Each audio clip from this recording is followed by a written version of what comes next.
Bien, on avait donc croisé la semaine dernière la chose suivante, c'est qu'on a un problème de fond d'augmentation thermique, que ces augmentations thermiques, même si elles sont d'apparence relativement limitées, posent des problèmes considérables en termes majoritairement d'habitabilité de portions de la planète aujourd'hui qui représentent environ la moitié de la population. Et donc je vous rappelle les objectifs de base. Le but du jeu, c'est d'essayer de tenir les 2-3 degrés, d'accord, et de surtout pas basculer dans les plus 4. D'accord. Voilà le principe de base. Alors, on avait vu également que l'ennemi public numéro un, c'était le CO2, non pas parce que c'est le seul gaz à effet de serre. Je rappelle que des gaz à effet de serre, il y en a 4. Il y a la vapeur d'eau sur laquelle on ne peut strictement rien faire. Rien.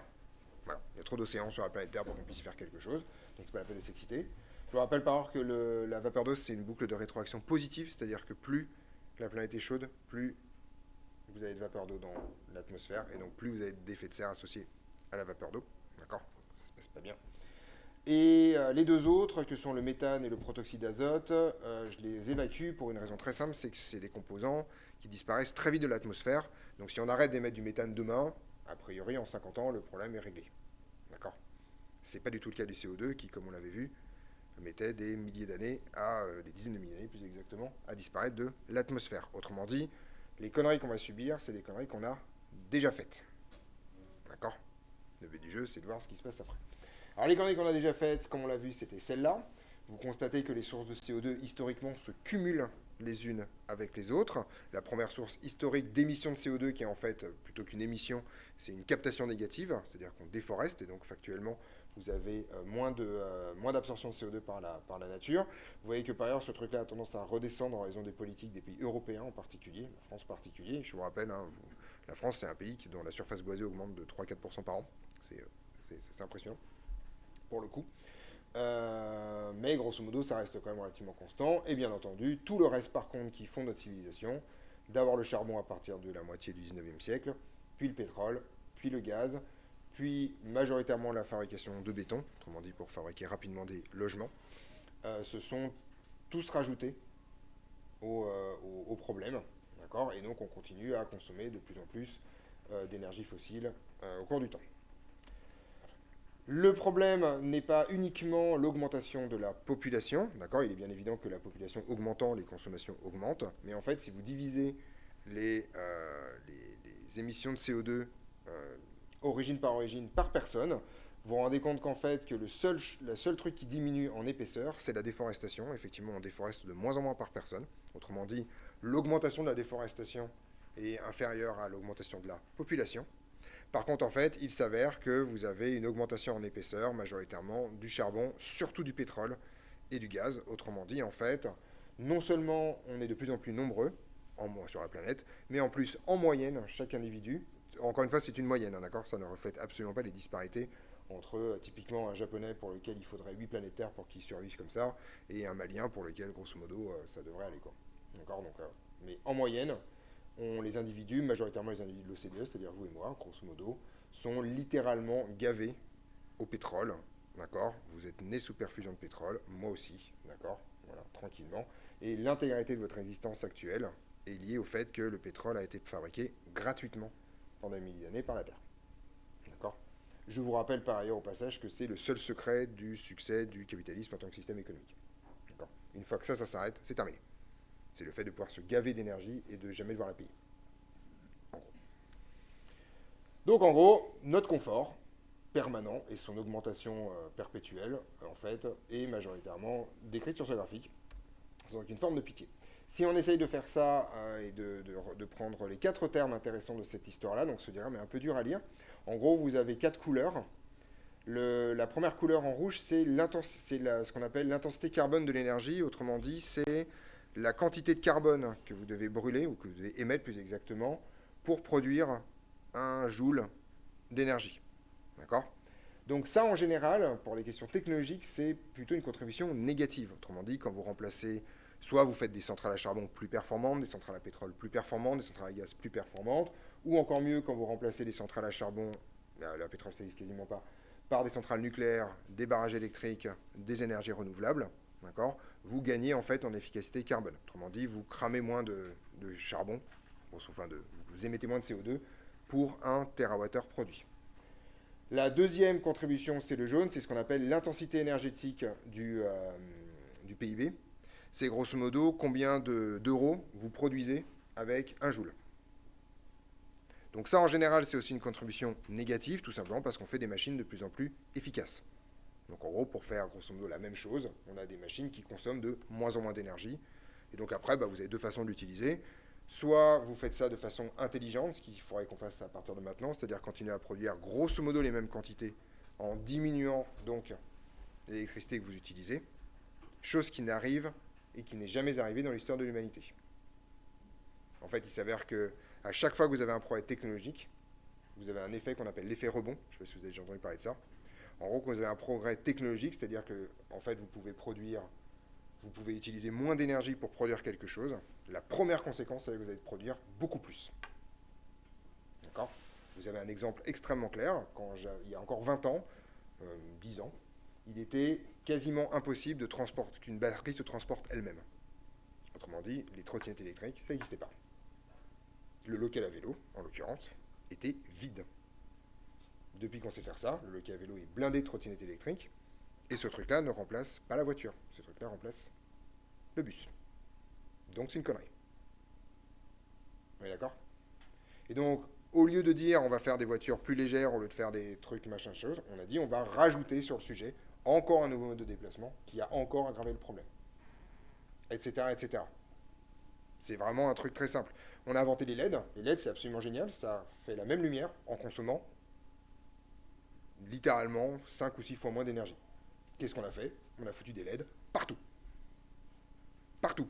Pour regarder une voiture aujourd'hui, c'est un sapin de Noël. Par rapport à une voiture il y a 25 ans. D'accord ? Voilà. En gros, on s'est dit, donc et à chaque fois c'est comme ça. Et le bilan, c'est qu'on consomme plus d'électricité pour l'éclairage aujourd'hui qu'avant, parce que les LED sont plus efficaces. Ça s'appelle l'effet rebond. C'est une vraie saleté ça. Ça aussi, c'est des effets à combattre d'un point de vue réflexif. Donc en général, ces deux effets sont très bas, sauf que dans les années 2000-2010, l'émergence de l'Inde et de la Chine sur le marché mondial ont fait qu'on a commencé à construire des centrales à charbon partout, en particulier en Inde. Et grosso modo, en fait, on a réinversé la tendance sur l'intensité carbonée de l'énergie. Les deux autres contributions en bleu, c'est simple, c'est ce qu'on appelle le PNB par habitant, ce qu'on appelle la croissance, d'accord, globalement. Ce truc-là augmente à chaque fois. En gros, le PNB par habitant, c'est grosso modo l'augmentation du confort moyen d'un être humain sur cette planète, d'accord. Et ça, vous voyez que c'est des choses qui ne fait qu'augmenter. Et bien entendu, le dernier truc, c'est la population en tant que telle. Si la population, en moyenne, est plus gourmande et que elle est plus nombreuse, les deux se cumulent. Donc, en gros, ce que vous constatez sur les de 1961 jusqu'à 2010, en l'occurrence, ça c'est le rapport du GIEC de 2014, c'est qu'en fait, on n'a fait quand même que augmenter, d'accord ?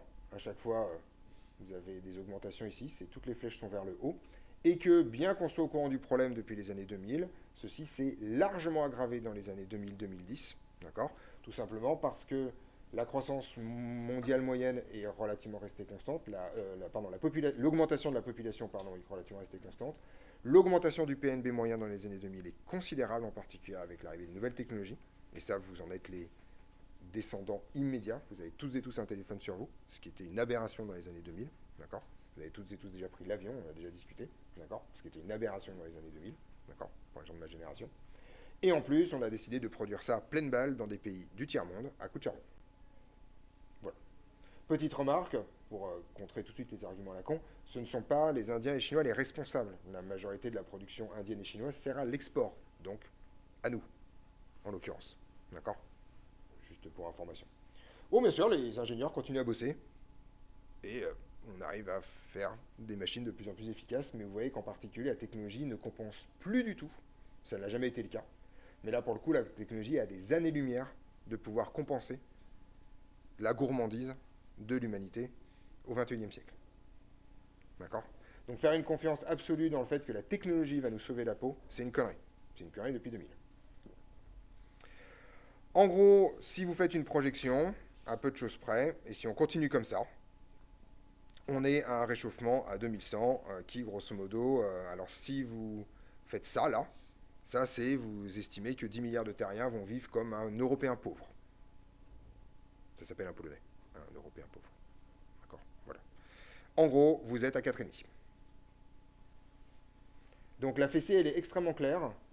Aujourd'hui, si jamais vous avez pour espoir que le niveau de vie actuel, et là, enfin actuel, pardon, le niveau de vie qu'on pouvait estimer en 2001, c'est pire que les projections par ailleurs, de gens comme nous, soit transposé à l'intégralité de l'humanité, on est à 4,5 degrés. Et donc on rend la planète inhabitable pour les 2 tiers de l'humanité. C'est bon la conclusion? Ça, c'était la partie désagréable du problème. Autrement dit, il va falloir faire quelques petits efforts. La véritable question, c'est lesquels et à quel point. Et là, on va commencer à chiffrer. Je vous rappelle ce tableau, vous vous souvenez? On avait vu ça ensemble.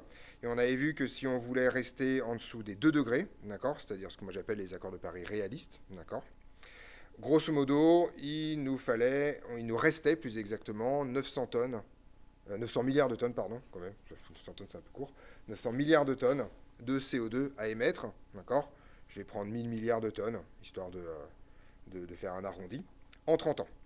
Donc ce que ça vous raconte, c'est que nous avons le droit, collectivement, en tant qu'espèce, à faire 30 milliards de tonnes par an, c'est 1000 divisé par 30, enfin 900 divisé par 30, voilà, ça fait 30 milliards de tonnes par an, et ensuite on s'arrête. Alors bien sûr, le but du jeu, c'est pas de faire ça comme ça, c'est pas clac, clac, d'accord, c'est d'essayer en fait d'organiser la décroissance des émissions de CO2 sur une période suffisamment courte pour que, grosso modo, on évite les conneries. Si on veut rester à 1,7 degré, d'accord, Paris, je vous rappelle, c'est 1,5. Donc ça, c'est déjà foutu. Mais 1,7 degré, c'est 20 milliards de tonnes et on s'arrête. Alors, vous êtes d'accord pour 30 milliards de tonnes par an? Ou 20 milliards? On prend 20 milliards, enfin, c'est pas très grave. Si vous faites des économies progressives, d'accord, c'est-à-dire de combien on doit baisser tous les ans pour que ça marche, et bien grosso modo, si vous faites 4% de baisse des émissions de CO2 par an, ok, vous avez émis 961 tonnes en 2100. Donc on est grosso modo dans les clous. Donc vous avez peut-être déjà entendu ce chiffre. En général, il est arrondi à 5%. Le chiffre qu'on donne extrêmement souvent dans ce genre de milieu, c'est que si vous voulez organiser un maintien de la température mondiale en dessous de 2 degrés, il faut diminuer sur l'intégralité de la planète les émissions de CO2 de 5% par an. D'accord? Ça, si vous prenez votre petite calculatrice et que vous faites une suite géométrique, si vous faites 4% par an de diminution, alors je vous rappelle que la seule année où ça s'est arrivé, ça s'appelle le Covid. Là, on a fait 4% de baisse. Faire 4% par an, c'est organiser la crise du Covid tous les ans, sans la résoudre.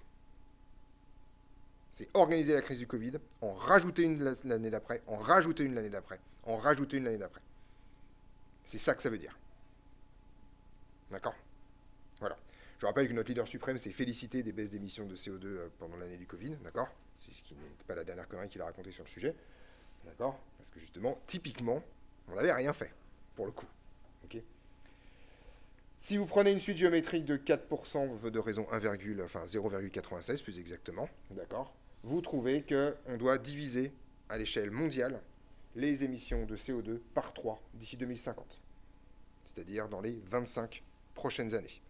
D'ailleurs, je pense que ce truc commence à être un peu vieux, parce que je pense que malheureusement, j'ai fait les calculs en 2020 et des poussières, donc là, malheureusement, on n'a plus 30 ans, on n'en a plus que 25, parce que les 5 dernières années, on n'a littéralement rien fait. Alors, qu'est-ce que ça veut dire tout ça? Histoire d'être désagréable, mais c'est que le début. Donc si vous avez 20 milliards de tonnes CO2, donc là c'est pour tenir les 1,5 degrés, vous avez le droit de multiplier ça par 3,5 si vous avez envie de monter un peu. Si on est 9 milliards d'individus et qu'on les divise... Alors petite remarque, en termes éthiques, je fais toujours le choix de penser que chaque individu de cette planète a à peu près les mêmes droits de pollution, d'accord, globalement. C'est pas le choix qui est fait par les dirigeants de l'OCDE aujourd'hui, qui grosso modo organisent littéralement la destruction programmée de quasiment les 3 quarts des pays dans le monde pour pouvoir sauver leur cul. Enfin, notre cul, plus exactement, puisque on est de ce côté-là des frontières. Et donc, grosso modo, c'est la raison pour laquelle les COP aujourd'hui ne négocient plus la baisse des émissions de CO2, mais les compensations que les pays riches vont filer aux pays pauvres. Ce qui leur fera une belle jambe, par ailleurs. Mais bon. Alors, si vous avez droit à 3 tonnes par personne et par an, voilà, on est d'accord, qu'est-ce que vous pouvez faire avec 3 tonnes de CO2 par an? Vous pouvez faire un aller-retour en avion jusqu'aux États-Unis. Et c'est tout. Vous ne mangez pas, vous ne vous habillez pas, vous ne faites, voilà, faites plus rien. C'est tout. Vous avez le droit de consommer 400 000 kWh d'électricité en Allemagne. Vous avez le droit à 20 000 kWh en France, parce que vous avez la chance d'être dans une puissance nucléaire civile. Donc, grosso modo, vous n'émettez pas de CO2 quand vous cramez de l'électricité. D'accord? Donc, pour l'électricité, en France, on est dans les clous. En Allemagne, non. Puis, ils en sont à des années-lumière. Vous pouvez acheter, bon après, entre 10 et 500 kg de produits manufacturés, ça dépend bien entendu de ce que vous achetez. Si vous achetez 500 kg de téléphone portable, c'est pas exactement la même chose que d'acheter 500 kg de tablette de bois ou un truc un peu simple. Voilà. Vous pouvez construire entre 4 et 5 mètres carrés de logement. Autrement dit, si vous décidez de vous construire un petit appartement confortable pour vous et votre compagne ou compagnon de vie à 100 mètres carrés, où que ce soit, vous prenez 20 ans de CO2 dans la tronche. 20 ans. Autrement dit, pendant les 20 prochaines années, vous n'avez pas le droit de manger, de vous déplacer, de vous habiller, d'utiliser un téléphone portable. Vous n'avez même pas le droit de pisser. Terminé. De toute façon, comme vous ne vous nourrissez pas, ça ne sert plus à grand chose. Ok. Le logement, c'est un cauchemar, d'accord? À plein égard. D'où le fait que c'est plus intéressant de rénover que de construire. Okay. Vous avez le droit du gaz naturel en chauffant, d'accord, etc. Ça, c'est quelques mois de chauffage, donc c'est des gros efforts à faire. Et bien entendu, si vous avez une Fiat Panda, vous pouvez parcourir entre 6 à 8 000 km par an, un peu plus si vous sortez des zones urbaines parce que vous émettez moins de CO2. Bien sûr, si vous avez un amour profond et particulièrement injustifié et débile pour les SUV, et bien factuellement, c'est 2 fois moins. Parce que, en grosso modo, je vous rappelle qu'une voiture, la seule chose qu'elle fait, c'est se déplacer elle-même. Parce que, sauf si vous faites un bon régime bien grossissant, vous n'arriverez rarement à concurrencer le poids d'un SUV. D'accord? Et si vous faites 1600 kg, vous avez un petit problème de santé. Très vite. À un moment donné, voilà. Outre le fait que les 4 à 5 mètres carrés de logement suffiront probablement pas à vous faire rentrer chez vous. D'accord? Voilà. Donc voilà ce à quoi on a le droit si on veut être dans les clous pour tout le monde. Je suis convaincu que tout le monde dans cette pièce, moi le premier, a fait plus sur tous les items. Et je vous rappelle qu'il y a marqué ou ici, pas et. C'est au choix. D'accord? C'est pas on cumule. Et on est d'accord que, alors peut-être pas ça pour vous, mais probablement, vu votre. Enfin voilà, vous vivez en France, quoi, vous y pouvez pas grand-chose par ailleurs. Il y a peut-être un certain nombre d'entre vous qui ont fait ça cette année. D'accord? Un petit coup d'avion quelque part. Voilà. Il y a probablement. Ça, vous avez probablement fait ça, tranquillement. Tout simplement parce que vous devez charger vos portables tous les jours. Ça paraît pas, mais c'est quotidien. C'est pas énorme, mais c'est toujours, quand même. Ça, probablement. Donc voilà. Sauf si vous êtes des grands fans de Vinted. Enfin bon, voilà, faut avoir envie, quoi. Et puis la voiture, enfin voilà. Tout ça. On est d'accord? Alors vous vivez dans une zone plutôt urbaine. Enfin, ça dépend en fait. Par ailleurs, dans cette pièce, probablement, il y a des gens qui vivent probablement pas à Melun-Centre. Et donc, probablement, la bagnole, c'est un truc. Vous faites probablement, vos parents en tout cas, font probablement 50 bandes par jour. Et 50 bandes par jour, à peu de choses près, fois 300. Faites le calcul, ça fait 15 000 km.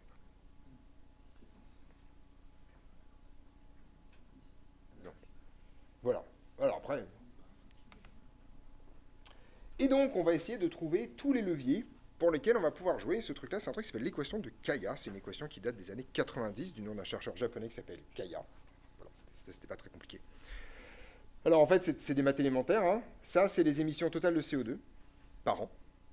D'accord? C'est une grandeur extensive, donc bien entendu, ce truc-là est proportionnel à la population.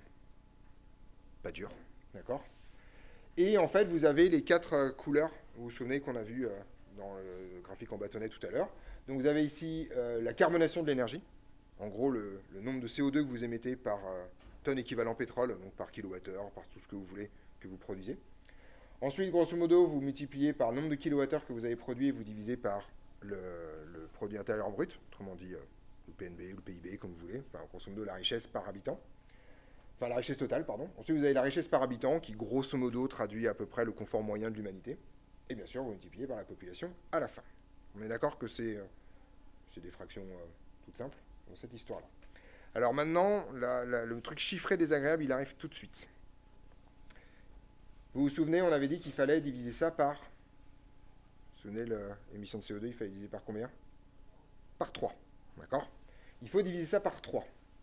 Si vous restez à tout équivalent, c'est-à-dire à technologie équivalent, donc ça c'est ça, et à croissance équivalente, d'accord? Ça signifie qu'il faut diviser la population par 3. Si, comme mon cher camarade Bruno, enfin, il s'appelle plus Bruno maintenant, ça change tout le temps les ministres, je sais plus, je suis plus, mais voilà. Monsieur le maire, vous voulez garantir à la zone euro une croissance de 3% par an. Ça signifie que ce truc-là va être multiplié par 3 en 50 ans. Et donc, si vous voulez diviser ça par 3, tout en multipliant ça par 3, il va falloir diviser ça par 9. Autrement dit, les gens qui vous expliquent aujourd'hui qu'on va pouvoir maintenir le capitalisme, à technologie actuelle, qu'on va pouvoir maintenir une croissance à 3% par an, tout en tenant les impératifs écologiques, ce qu'on appelle la croissance verte, vous expliquent qu'il va falloir diviser la population par 9. Autrement dit, dans cette pièce, il y en a 2 qui sortent. Dont moi. Faut pas déconner. D'accord? On est 18 là, dans la pièce. C'est pas très compliqué. Divisé par 9, ça fait 2. La croissance verte, c'est ça que ça veut dire. La croissance verte, c'est un fantasme qui vous explique que ça, là, on va pouvoir l'utiliser pour faire ça. Et vous voyez que c'est pas tenable mathématiquement. Déjà, avec une croissance nulle, c'est pas tenable. D'accord? Donc aujourd'hui, c'est extrêmement clair. Les mesures à prendre tiennent en une phrase. Il faut organiser la diminution de ça pour éviter le plus possible d'avoir organisé la diminution de ça. Il n'existe aucune possibilité que la division de la population fonctionne par la natalité. C'est beaucoup trop long. D'accord? Le contrôle des naissances, c'est un truc qui prend des décennies. Tout simplement parce que, voilà. Donc, faire baisser la population en l'espace d'un demi-siècle, ça porte un nom, ça s'appelle un génocide. D'accord? Surtout par une division par 9. Je vous rappelle que la Deuxième Guerre mondiale a tué 1,6% de la population. Pas 90%. La peste noire a quasiment tué la moitié de la population européenne. On n'est même pas à ça sur un facteur 9. D'accord? Même sur un facteur 3, on n'y est pas. D'accord? Donc on ne veut pas ça. On est d'accord qu'on ne veut pas tuer les 2 tiers de la population. D'accord? Hein, voilà. On ne veut pas ça. C'est pas bien de tuer des gens de manière très très générale. D'accord? Hein. Donc, grosso modo, si vous voulez résoudre ce problème-là, en essayant de pas trop résoudre ce problème-là via ça, il va falloir quand même aller taper partout, en fait. Donc, bien sûr, au niveau technologique, il va falloir faire ça à fond, essayer de faire ça le plus possible, mais surtout pas se tirer une balle dans le pied en continuant à augmenter ce truc-là. Autrement dit, il va falloir faire des efforts sur le confort moyen de la population mondiale, et en particulier de la population de l'OCDE. Parce qu'effectivement, on ne va quand même pas demander à un habitant de la Sierra Leone de faire des efforts sur son confort. Hein, quand même. Je ne sais pas si vous connaissez la situation en Sierra Leone, mais c'est pas la grosse éclate, quoi, globalement. Voilà. Disons que faire la guerre à 8 ans, c'est pas ce qu'il y a de plus sexy, quoi. On est d'accord? Donc l'idée maintenant, c'est qu'on va essayer de comprendre comment on fait. Alors bien entendu, construire des centrales à charbon, c'est très con. Construire des centrales nucléaires, c'est très intelligent, parce que vous baissez ça. Quand vous construisez une centrale à charbon, vous montez ça. Quand vous construisez une centrale nucléaire, vous baissez ça. D'accord? Donc en gros, dans ce terme-là, toutes les fractions que vous allez réussir à baisser, vous allez être content. D'accord? Et je suis désolé de contredire à peu près tous les sociologues aujourd'hui. Les gens qui disent que le fait qu'on arrive au pic de population, c'est un drame. Ouais, c'est un drame à cause de ça. On ne pourra pas maintenir la croissance avec une population qui descend. Ça, c'est clair. Mais on s'en fout, en fait, en vrai. D'accord? Petite remarque, quand on dit qu'on est trop nombreux sur la planète, ça signifie littéralement qu'on est trop nombreux sur la planète à avoir ce terme-là trop élevé. Autrement dit, ce qu'il y a de trop nombreux sur la planète, c'est les Européens. Ou les Américains, ou les Japonais. Comme vous voulez. D'accord? Pas l'Afrique centrale, quoi. Un peu de choses près. On s'en fout. Pour l'instant, on s'en fout. Ne vous inquiétez pas. Voilà, d'accord? Juste quand même. Et là, on a un autre problème. C'est ça. Alors, je ne sais pas si vous êtes au courant, mais dans les années 80, en fait, l'humanité a fait face à un problème extrêmement grave, hein, qui était le problème du trou dans la couche d'ozone. Est-ce que vous avez déjà entendu parler de ce truc-là? En gros, on s'est rendu compte qu'il y a un certain nombre de composés qu'on appelait les CFC, les chlorofluorocarbones, qu'on mettait dans les réfrigérateurs, les congélateurs, tout ça. En fait, quand ils partaient dans la haute atmosphère, ils détruisaient en fait l'ozone. En fait, c'était plutôt des actions de catalyseur de destruction de l'ozone. Donc en gros, en fait, en l'espace de quelques décennies, la couche d'ozone s'était vraiment détruite au niveau des pôles, parce que c'est là où il y a le plus de rayonnement solaire, et puis ça commençait à s'étendre. Je rappelle que sans couche d'ozone, on meurt tous. Hein. Il n'y a pas de, c'est pas compliqué. Donc à un moment donné, il y a eu une petite réunion, d'accord, à Montréal, ça a débouché un truc qu'on appelle les accords de Montréal, et on a résolu le problème. Donc on a déjà fait ça. Et ça, c'était facile, parce qu'en fait, il y avait un coupable identifié. Les fabricants de frigo ont un peu fait la gueule, mais bon, c'était terminé. On a juste remplacé les CFC. Oui. Ah, parce que ça se voit en chimie, en fait. Enfin, c'est un truc très connu, en fait, globalement. Voilà.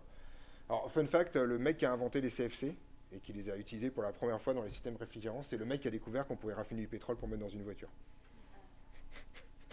Il y a des gens, quand même. Moi, je suis pas sûr si je dois remonter dans le temps et tuer quelqu'un. Je suis pas convaincu que je choisirais pas celui-là. Très discrètement. En plus, déjà, ça se verra pas trop.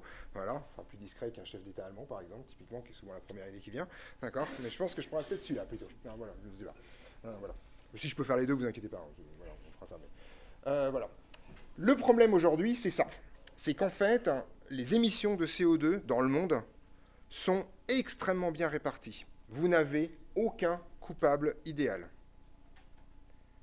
Donc à chaque fois que vous tombez sur une discussion sur les réseaux sociaux qui vous explique que le problème c'est ça, c'est une connerie. Si vous supprimez tous les avions, toutes les voitures, tous les camions, tous les bateaux, vous avez fait 14% du problème. Vous devez en faire 66. D'accord? Si vous supprimez toute l'agriculture, vous avez fait 20% du problème. Et il n'y a plus rien qui marche. Vous n'avez plus de bouffe, vous n'avez plus de transport, vous n'avez plus que dalle. Si vous supprimez toutes les centrales à charbon et les centrales au gaz et fioul, vous avez fait 27% du problème. C'est-à-dire qu'aucun de ces secteurs, en destruction complète, n'est suffisant pour résoudre le problème. Ce qu'il faut que vous compreniez, c'est que donc, il faut taper dans tous les secteurs, sans aucune forme d'exception, et les secteurs qu'on peut réduire de plus de 2/3, c'est juste une bouffée d'oxygène pour les autres. Par exemple, ça, on peut tout fermer. On peut fermer l'intégralité des centrales à charbon et les remplacer par d'autres types de production électrique.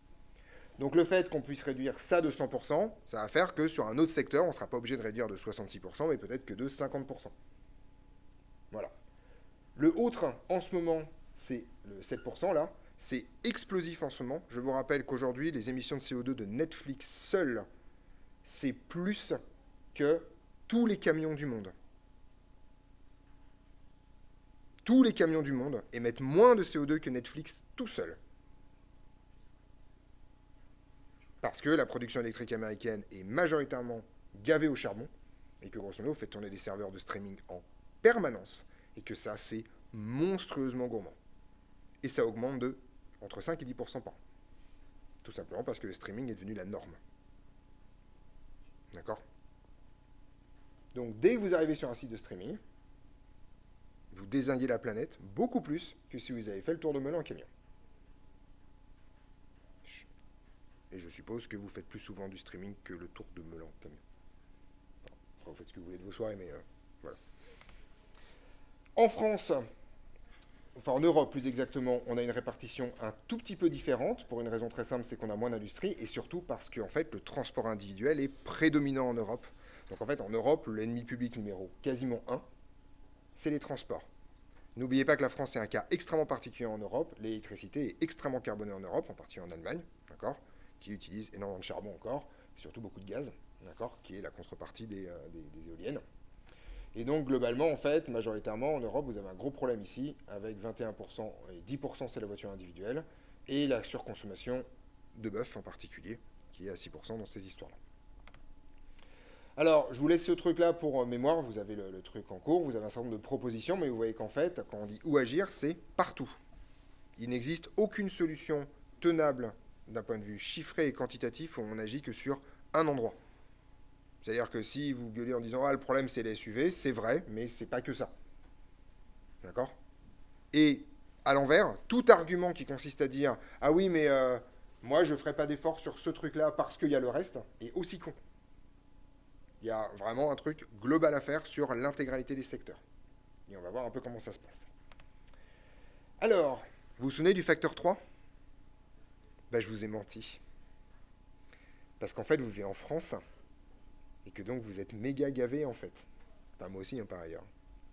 Et donc en fait, si on veut être dans les clous en France, il faut qu'on passe de 10,8 tonnes de CO2 équivalent par personne par an à 2. Donc en France, si on veut être dans les clous, c'est pas 3, c'est 5. Bah oui. C'est d'ailleurs une des raisons pour lesquelles aujourd'hui, il y a un certain nombre de pays dans le monde, l'Inde en particulier, le Pakistan aussi par ailleurs, qui ont le droit de construire des centrales à charbon parce qu'ils sont en dessous de la moyenne d'émissions CO2. Eux, ils ont encore du crédit. Nous, on l'a bouffé depuis 1930. Tranquille. Voilà. En gros, ça fait à peu près un demi-siècle, quasiment un siècle, enfin entre un siècle et un demi-siècle, que la France en particulier et l'intégralité des pays européens vivent au-dessus d'un budget carbone raisonnable. Et donc en particulier, la contrepartie de ça, c'est que dans un pays comme la France, mais qui a des infrastructures et un État qui fonctionne quand même, on a des efforts à faire qui consistent à réduire d'un facteur 5 l'intégralité de nos émissions carbone par personne. Facteur 5, c'est beaucoup. Hein. D'accord? C'est pire que 3. Donc voilà ce qu'on a à faire. Et donc en gros, ça c'est un rappel objectif, c'est un objectif français. Donc en gros, vous avez un certain nombre de répartitions, vous avez tout ce qui est services, alimentation, voilà, et le but du jeu, c'est, vous voyez, c'est des facteurs, quoi. La mobilité, le logement.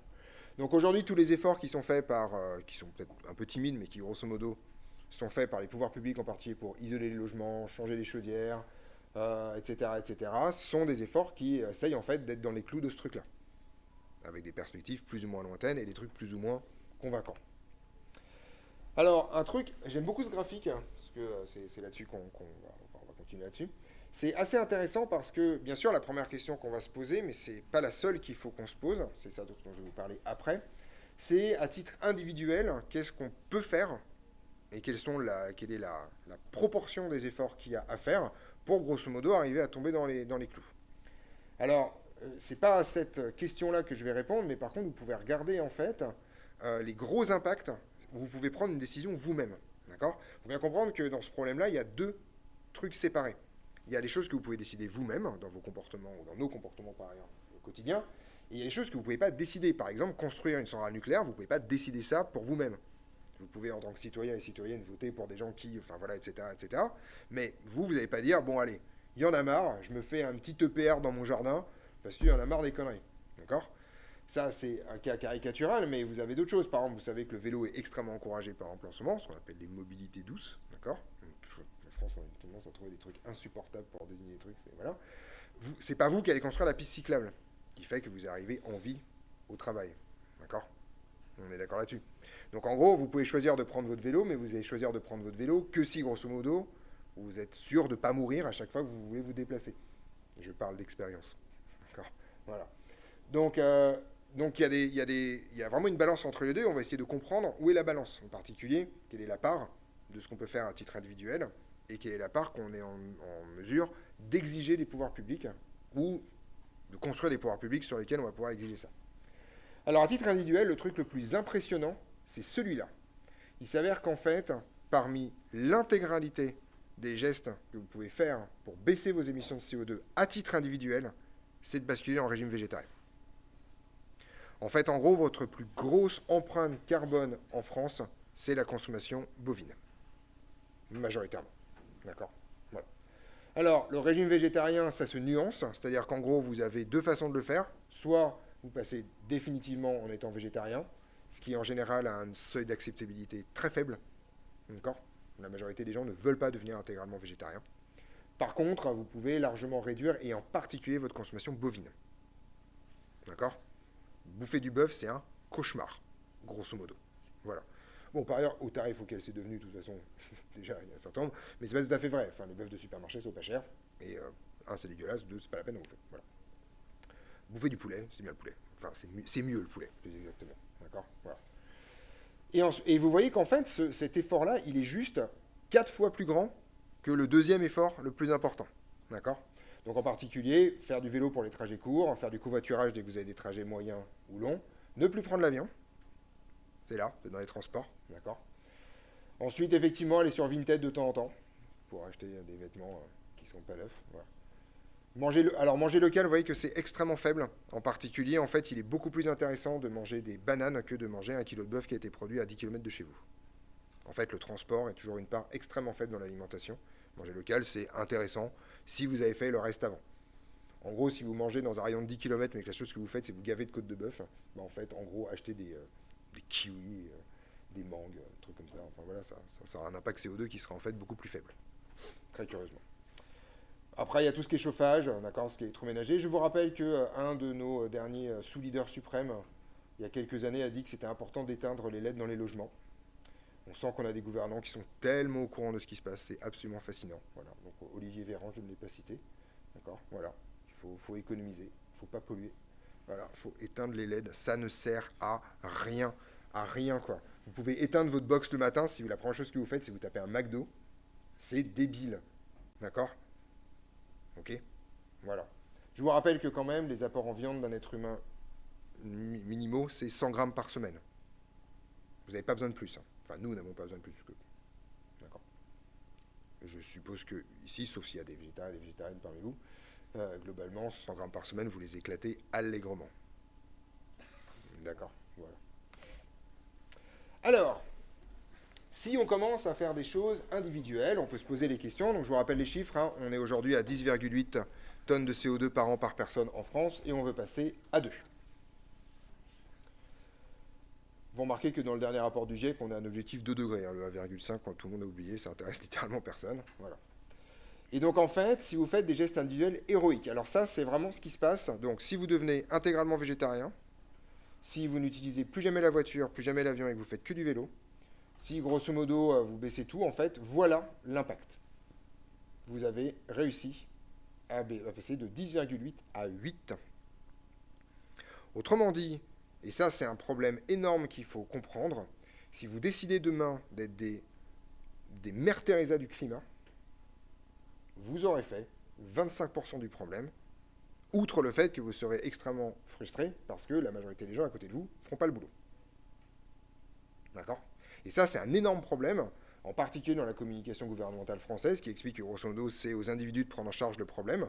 Il s'avère qu'en fait, s'il n'y a que les individus qui prennent en charge le problème, ça ne suffira pas, y compris si on fait des trucs délirants, et donc qui ne seront pas faits, en fait. Parce que l'acceptabilité, aujourd'hui, vous expliquez à la population française qu'il faut prendre son vélo plutôt que sa voiture, ça marche à Paris, ça marche à Lyon, ça marche dans certaines zones urbaines. Pour le reste, vous oubliez littéralement. D'accord. On a construit un pays entier sur le fait que le seul moyen de déplacement viable, c'est la voiture.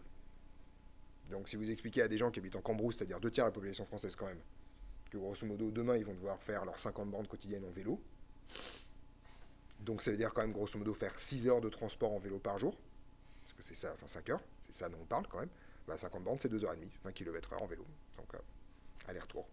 Voilà, enfin 50 heures quotidiennes, ça fait 2h30, voilà, c'est un peu long. Ça va pas se passer. D'accord. Voilà. D'autant qu'à Paris, c'est sympa, c'est tout plat. D'accord. Voilà. Voilà. Si vous habitez vers l'ouest parisien, par exemple, vous allez vous rendre compte que c'est un autre délire quand même, le vélo. Quoi. Donc, il va falloir faire quelque chose. Si vous rajoutez sur ces choses-là des investissements étatiques, autrement dit, vous incitez les gens à changer leur chaudière, à changer leur chauffage, isoler leur maison, vous savez, tous les trucs, genre ma prime rénov, ce genre de conneries, vous arrivez à faire grosso modo un peu plus de la moitié. Donc ça, c'est déjà choisir de changer votre chaudière, par exemple, c'est un truc que vous décidez vous-même. Mais vous le décidez beaucoup plus facilement si vous avez à payer 1000 balles que si vous avez à payer 5000 balles. Non, pas très compliqué, quand même. Mais il reste quand même pas mal de bout.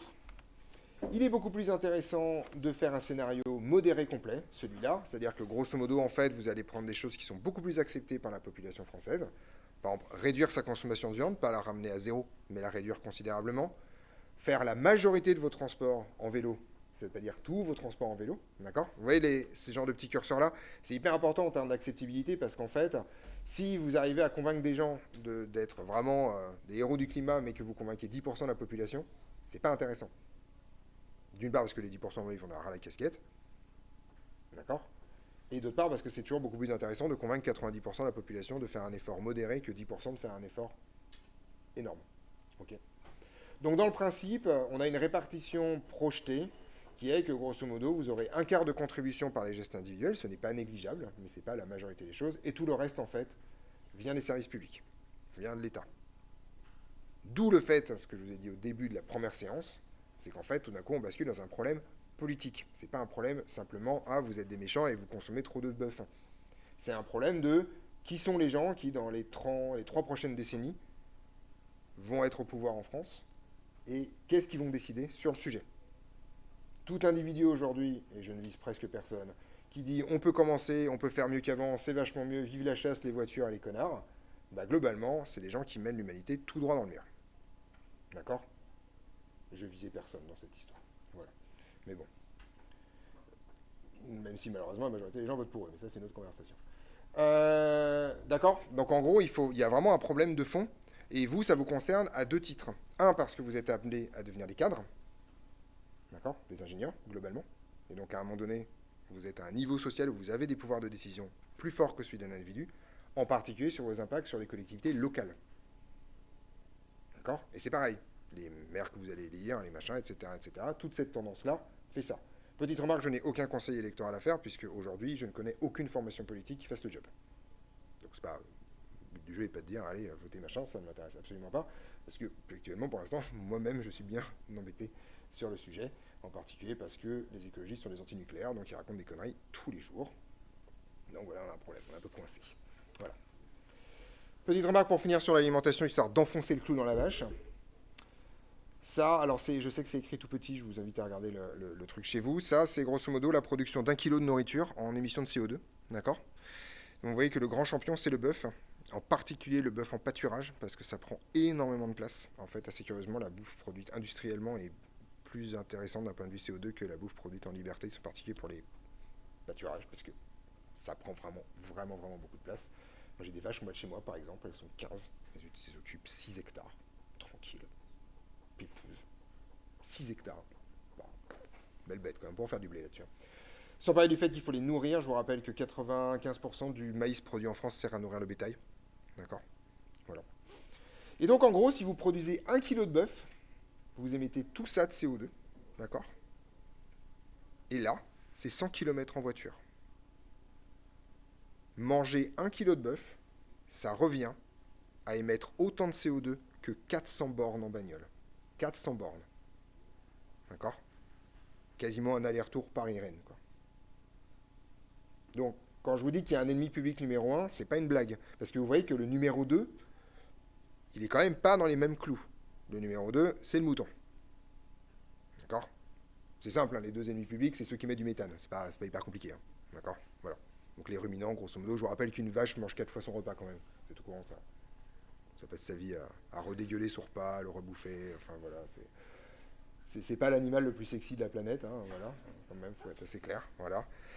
Ensuite, sans aucune forme de surprise, vous avez le fromage, parce que vous utilisez les mêmes qu'avant.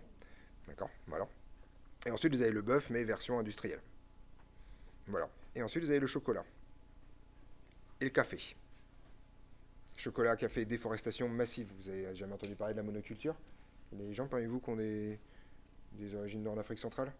Vous savez pas comment l'Europe a dévasté ces pays d'un point de vue économique simplement en leur disant vous allez faire que du cacao et que du café. Et puis après le reste vous vous démerdez, vous inquiétez pas, on vous achète tout ça. Donc ça crée de la déforestation considérable en fait. C'est le problème de la déforestation surtout. Vous voyez, sur le chocolat c'est le vert. Là. Blanc. Voilà. Le café c'est plutôt la torréfaction, tout ça, ça coûte beaucoup de sous. Quoi. Voilà. Bon après, c'est 1 kilo de bouffe. On bouffe pas 1 kilo de chocolat comme on bouffe 1 kilo de mouton quoi. Enfin c'est pas. Enfin, si vous bouffez 1 kilo de chocolat, comme vous n'allez pas être bien, quoi. C'est quand même pas. Et 1 kilo de café, encore plus. Ne mangez pas 1 kilo de café comme ça au déjeuner. Là, vous risquez vraiment d'aller à l'hosto très vite. D'accord? Non, il ne faut pas manger du café, hein, c'est pas une blague. Hein. Il y a 2 trucs qu'il ne faut pas manger, c'est le café et les cigarettes. D'accord? J'ai un camarade de classe qui a fait ça quand j'étais en première. Il a fini à l'hosto, quoi. Voilà. Bonne surdose de nicotine. Il a mangé 5 ou 6 cigarettes. Voilà. Non mais moi je n'ai pas de jugement. Hein. Enfin si j'ai un jugement, mais voilà. Ouais. Hein? S'il y a bien un truc pour lequel, qui a un ensemble non borné, en bas, c'est probablement la bêtise humaine. Enfin, il y a un truc, on sent que quand même, il y a un moment donné, il y a toujours une connerie à trouver. Quoi. Enfin, voilà. Donc, petite remarque, je continue sur cette histoire d'alimentation, donc ne mangez pas de tabac, voilà, ça c'est bien. Vous remarquez que le poulet ici, d'accord? Donc en fait, manger du poulet, c'est en termes de masse, ça n'a rien à voir en termes d'impact climatique par rapport à manger du bœuf. Donc autrement dit, par exemple, quelqu'un qui est végétarien et qui complète majoritairement son apport en gras par du fromage a probablement un impact climatique plus fort que quelqu'un qui mange les mêmes choses en poulet. C'est con, mais c'est comme ça. D'accord? Voilà. Si vous voulez être des héros, vous mangez des noix. Parce que, en fait, comme vous plantez des arbres pour récolter des noix et que vous abattez pas les arbres, en fait, c'est la seule nourriture qui a un bilan carbone positif. Des noix, des noisettes. Bon, après, c'est un peu déprimant de manger des noix et des noisettes tous les jours comme seul repas. Voilà. Mais grosso modo, vous voyez que vous avez quand même des trucs avec des choses. Alors, quand je vous dis que ça pose des problèmes partout, en particulier, vous voyez ça ici, c'est le riz. Le riz a un impact carbone qui est assez élevé en particulier, puisque les rizières émettent du CO2 par décomposition des végétaux et du méthane. Donc, quand on dit qu'il y a des efforts à faire un peu partout, en fait, il y a quand même une fraction de la... Et c'est pour ça que le côté réduire à des choses héroïques, c'est un peu absurde. Si vous expliquez dans le monde d'aujourd'hui qu'il faut arrêter le riz et arrêter le poulet, là, vous allez quand même chercher les 2 tiers de l'alimentation de base de la population mondiale, quoi. Je veux dire, clairement. Alors, voilà. Vous allez en Inde, vous allez au Pakistan, vous allez en Indonésie, ils bouffent du riz, du poulet, du riz, du riz, du poulet, enfin du poulet, du poulet au riz, enfin oui, tout ça, quoi. Les Japonais, c'est pareil. Bon, mon médecin m'a dit, il faut que vous réduisiez le riz le soir. J'ai dit, la compagnie japonaise, je vais me faire arracher les yeux quand je vais rentrer. Enfin, donc, je suis désolé, je préfère mourir dans 10 ans que mourir assassiné maintenant. Hein, désolé, au revoir. Voilà. Donc, voilà. Etc., etc. Donc là, vous avez un petit panel de si jamais vous avez envie de faire quelque chose niveau bouffe, ça vous pouvez faire. Ouais. Alors, les pâtes et le blé, c'est... je vais le trouver. Faut juste que... C'est là. C'est ici. C'est plus bas que le... C'est plus bas que le... C'est plus bas que le blé, un peu que le riz, pour une raison très simple, c'est que la culture des céréales se fait en terrain sec, alors que le riz se fait en terrain humide. Donc voilà, c'est pas mortel. Voilà.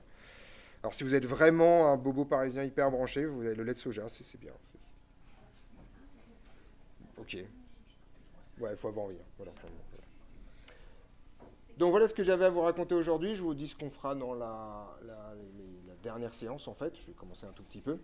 L'idée est la chose suivante, c'est qu'en fait, on va regarder dans la troisième partie de propagande sur le sujet un aspect très très particulier, qui est que grosso modo, la seule façon qu'on a de garder la civilisation telle qu'elle tourne en ce moment, c'est de conserver de l'électricité. D'accord?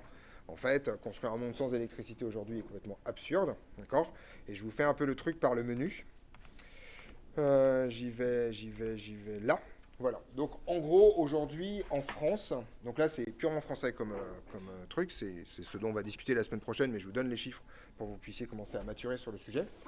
Aujourd'hui, en fait, on consomme en France 1600 TWh d'énergie, tout compris, contrairement peut-être à ce que vous pensez. En fait, la majorité de l'énergie qu'on consomme en France vient du pétrole. Tout simplement parce qu'en fait, les 2 tiers de l'énergie en fait, qu'on consomme en France est injectée dans les transports, donc la voiture. En fait, bien entendu, la quasi-totalité de notre électricité est décarbonée, mais en fait, l'électricité ne représente que 25% de l'énergie totale qu'on consomme. Le défi qu'on a à faire en France d'ici 2050, donc d'ici 25 ans, c'est de passer de 1600 TWh à 930 TWh d'énergie consommée par an, tout en électrifiant l'intégralité du transport. Autrement dit, on doit diviser quasiment par 2 notre consommation électrique en multipliant par 3 ses usages. Petit challenge. Tout petit challenge. D'accord? Il y a un plan. D'accord? Et on va regarder en fait dans 2 semaines l'intégralité des aspects de ce plan. D'accord? Pour voir comment ça fonctionne. Je vous rappelle de toute façon pour vos réflexions que toute proposition aujourd'hui qui consiste à dire qu'on va maintenir la voiture thermique est une connerie parce qu'en France, il n'y aura plus de pétrole dans 25 ans, de toute façon. Donc en gros, soit vous avez un pognon hallucinant pour acheter de l'essence à 10 € le litre, soit grosso modo, vous allez arrêter de monter dans votre bagnole. Thermique en tout cas. Voilà. Et ça c'est ce qu'on verra dans 2 semaines, le remplacement de 1 pour 1 d'une voiture thermique par une voiture électrique est probablement impossible à l'échelle mondiale d'un point de vue matériaux. D'accord. Voilà. Et donc, ce dont on va discuter la semaine prochaine, c'est factuellement qu'il faut également avoir des dirigeants et des dirigeantes dont le seul objectif, c'est de remettre sur pied un service de transport en commun massif. Massif. D'accord? autrement dit de revenir à l'état des transports en commun des années 60, 80, 60, d'accord, avant qu'on commence à penser que la voiture pouvait se substituer à tout. D'accord. Voilà l'idée. Est-ce que vous avez des questions sur le sujet? Tranquillement. Vas-y, posez vos questions, hein. Vous êtes bien silencieux, je trouve. Mais non, bah demande maintenant, cette question est toujours intéressante. Quand vous avez dit que votre camarade il a mangé juste Ah, avant. rien à voir. Bah, nous, on a passé le camarade.